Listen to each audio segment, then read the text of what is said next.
Companhias aéreas pelo mundo voltaram a suspender o uso do Boeing 737 MAX, depois que a empresa americana alertou sobre um possível problema elétrico em suas aeronaves. Aqui no Brasil, o modelo é usado pela Gol.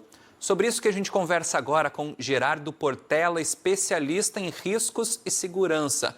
Boa tarde, Gerardo. O que foi identificado dessa vez? Que problema elétrico é esse? Já se sabe? Boa tarde, Douglas, todos aqueles que nos acompanham pela Band News TV. Agora chega essa notícia, que seria um problema elétrico relacionado com aterramento de equipamento. O aterramento elétrico é algo muito, muito comum em qualquer tipo de equipamento, não é num avião só, em qualquer coisa, até em casa. Então é um pouco estranho, a gente ainda tem poucas informações, é um pouco estranho que haja uma recomendação para interromper a operação em 16 companhias aéreas por causa de um problema desse tipo. Uma falha de aterramento elétrico, ela pode sim gerar até um incêndio, um curto-circuito, mas ela não é de solução tão complicada. Ocorre que essa aeronave teve um problema sério de projeto quando ela foi modernizada para obter mais eficiência, foi necessário colocar uma turbina de maior diâmetro. Mas eles não fizeram o reprojeto, né? Reprojetaram a estrutura da aeronave para receber essa turbina de maior diâmetro. Então, tinha dificuldade até da turbina ficar posicionada sob a asa enquanto o avião está taxiando. Então, eles precisaram colocar a turbina mais avante da aeronave, mais projetada para fora da asa. E, em compensação, eles criaram um software para auxiliar o piloto, porque a aeronave ficou com dificuldades de ser pilotada. E essa falha, sim, que ocasionou os dois acidentes anteriores, porque esse sistema não funcionou bem. Essa automação não performou como se havia previsto. E várias vezes a aeronave recebeu indicação dos seus computadores para mudar sua atitude de voo, né? E não era para fazer isso. O resultado foi que a aeronave acabou caindo por 2 vezes. Essa é uma grande crise, né? Provavelmente uma das maiores que a Boeing vem enfrentando, Gerardo, nos últimos tempos, né? Você citou bem os acidentes recentes que aconteceram em 2017, 2018 e 2019, né? Essa aeronave que começou a circular, a voar em 2017.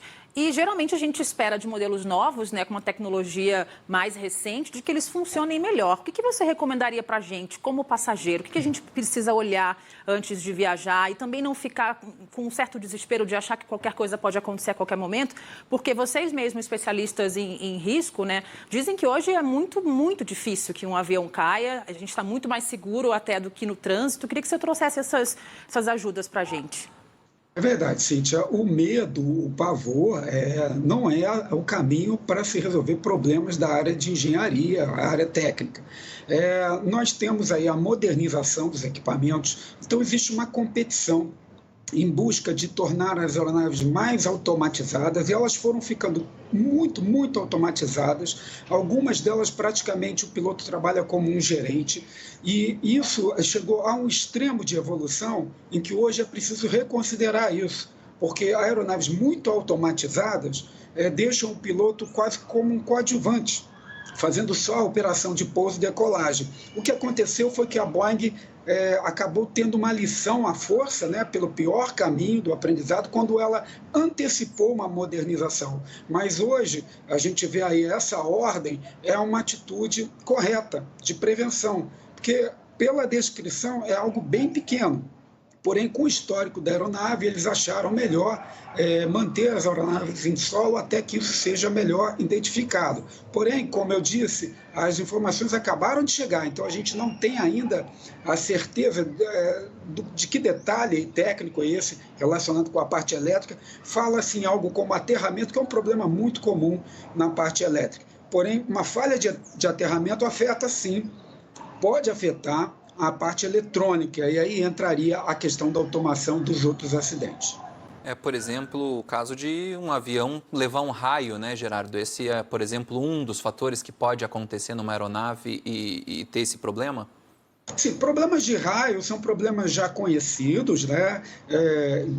No voo e bem tratados. Isso já é uma tecnologia madura. O problema é que quando você tem muita eletrônica, a gente chama de aviônica, a parte eletrônica da aviação, muita eletrônica, então os equipamentos ficam muito sensíveis, trabalham com correntes muito baixas, então qualquer pico de energia você pode ter danos, mas eles criam redundâncias, então tem mais de uma fonte de energia, tem mais de um equipamento, se um der problema tem outro, porém, por precaução, muito provavelmente, eles preferiram manter as aeronaves em solo em decorrência do histórico anterior. Mas, como eu disse, a gente precisa de mais informações. O fato é que antes havia um erro de software, de automação, uma automação excessiva para compensar uma falha de dificuldade de pilotagem, e isso não foi bem feito. E a Boeing reconhece isso e eles alegam que já corrigiram, porém agora chega essa informação.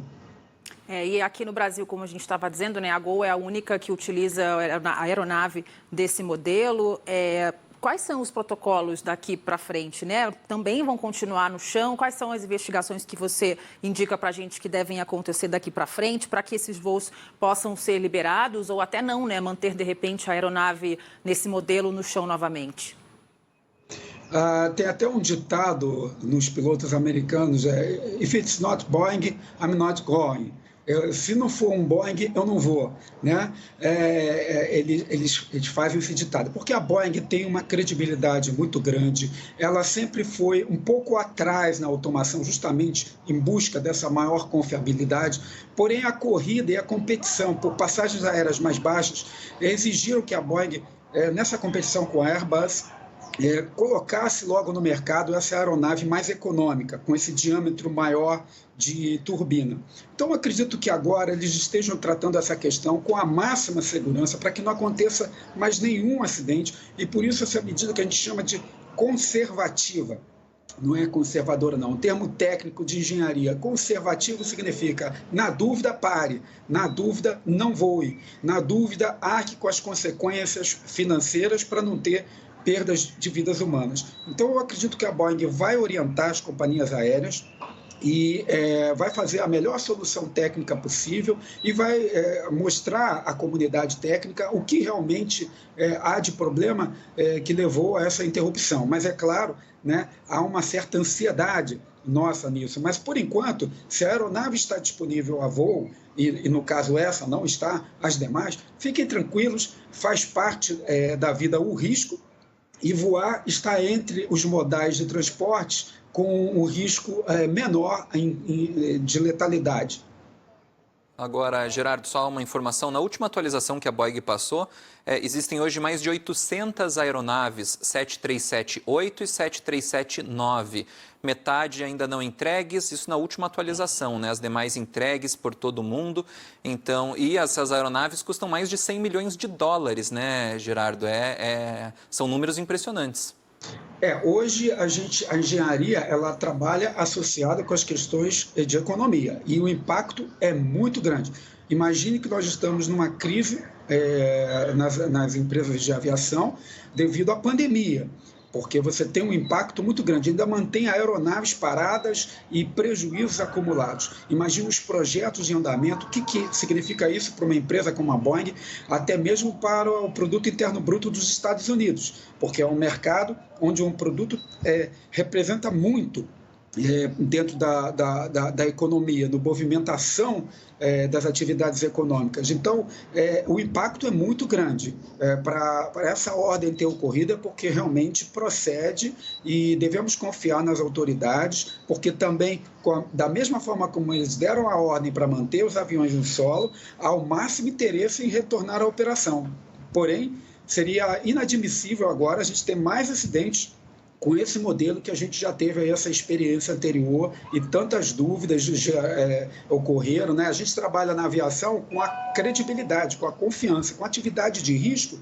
Ela é de risco porque pode acontecer um acidente. Qualquer atividade tem risco, umas mais, outras menos. Então, a credibilidade é muito importante. E com esse histórico, nós devemos confiar na empresa e nas autoridades que nós não vamos ser expostos a riscos acima dos aceitáveis.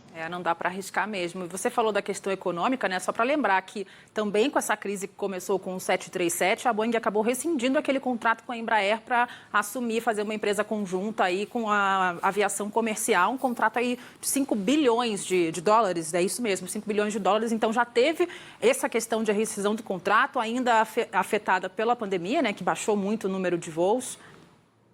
Sim, Cíntia. Imagine, né? 5 bilhões de dólares, o que é isso, né? Uma revolução para uma empresa, para um país, o Brasil esperava, a Embraer esperava com expectativa. Então, tudo isso, a gente costuma dizer na área de riscos e segurança que a atividade de riscos e segurança, a atividade perigosa, ela quando falha, ela atinge o topo. É o presidente da empresa, a diretoria, são as autoridades, porque o impacto, a rejeição ao risco é algo que pode ser muito danoso para a economia, muito danoso para a atividade de aviação. Todos esses aspectos juntos precisam ser considerados na hora de priorizar a segurança nas atividades técnicas. Então, aquela competição pelo mercado, se eles atrasassem um pouquinho o projeto, como a Boeing tem essa característica de fazer um projeto mais confiável, eles atrasassem e fizessem um novo projeto da estrutura do avião para que ele pudesse receber a turbina na posição mais confortável para o piloto, eles não precisariam ter feito aquele software para poder compensar a dificuldade de voo, porque o problema é que as turbinas muito à frente causavam uma dificuldade de manter estabilidade de voo, principalmente na decolagem. E o computador também não conseguiu resolver isso muito bem, e ficava dando ordens à aeronave com autoridade superior à do piloto, ou seja, dentro da hierarquia de sinais eletrônicos, os sinais do computador estavam acima do piloto. Isso foi corrigido, hoje o piloto é que manda na aeronave de fato, porque nos 2 modelos que caíram, o computador ele passava por cima da autoridade do piloto e dava a ordem para mudar a atitude da aeronave. Então, tudo isso sobre a mesa, mais os aspectos econômicos, mais a pandemia, põe um cenário onde a gente deve, no meio disso tudo, priorizar uma coisa chamada segurança, a vida humana, proteger a vida humana e, por consequência, a gente protege também a economia e tudo mais.